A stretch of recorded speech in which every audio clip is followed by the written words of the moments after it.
I chirped. Oh, Mother of God. I had no idea what I was going to do. I needed time. Yes, I would buy time. Think carefully about what I would say. He raised a finger. Oh, almost forgot the best part. Oh, goody. If this goes well, I want you to become a partner in the firm. What? Did he just say something about becoming a partner? Holy shit. You're speechless, Coral. Never thought I'd see that.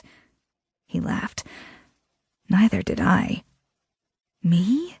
A partner? In the firm? It was what I'd hoped for since the day I started.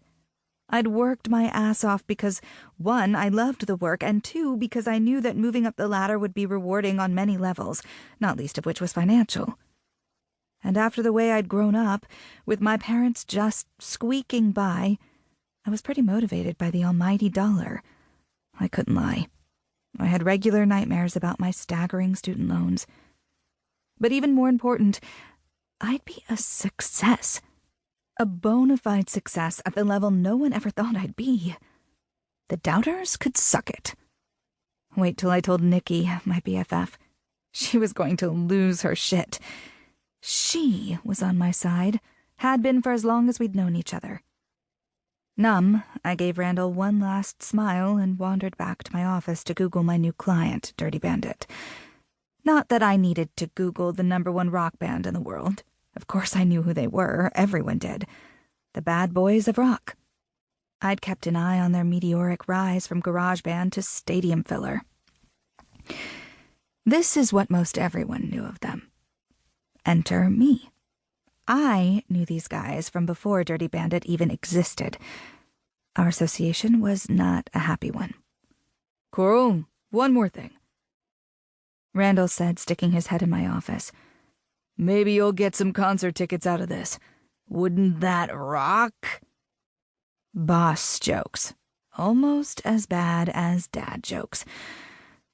Anyway, like I would ever go to a Dirty Bandit concert. I hated rock and roll, and I hated their music even more.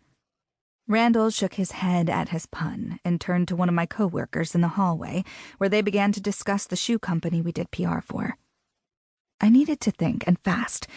I had to concoct a reason why I couldn't possibly work with Dirty Bandit, the world's biggest rock band and the most prestigious client our firm had ever had. Of course, I could always tell the truth. No, scratch that. Whatever I came up with, people would think I needed to have my head examined. But that was fine. I could weather that storm. Working with Dirty Bandit? Not so much. Why couldn't I work on the shoe account, where all we did was make sure famous actresses wore our clients' shoes to award ceremonies and other events? So civilized, so easy. And all those free shoes. It was amazing how, with just a few words, one could be transported from an imperfect but satisfying everyday existence to someplace so uncomfortable it made your skin itch. I rubbed my forearms, but the creepy crawlies wouldn't go away. My day had seriously gone to shit. Was I overstating it? Nope. Before the end of the day, Randall would be getting a big fat no from me, one way or the other. Chapter 2. Coral. It was back in 10th grade when it started. I remember it like it was yesterday. Why was it that the shitty stuff always stayed in the forefront of our minds and the pleasant stuff slipped away, underappreciated and easily forgotten? Was it just me? I'd been running down the hall late for English because I'd taken too long to get cleaned up and dressed after gym class. I could have just stripped off my sweaty clothes next to my locker, showered, and gotten redressed like the other girls as soon as class had ended. But I never did that. Instead, I procrastinated by hanging out in the gym teacher's office, shooting the breeze with her about anything I could think of. I got a lump in my throat when I thought back to how kind she'd always been, so clearly aware of my awkwardness.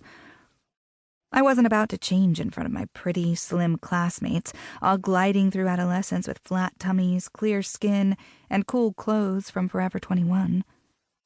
While chatting up Mrs. Holloway about anything I could think of, I would watch out of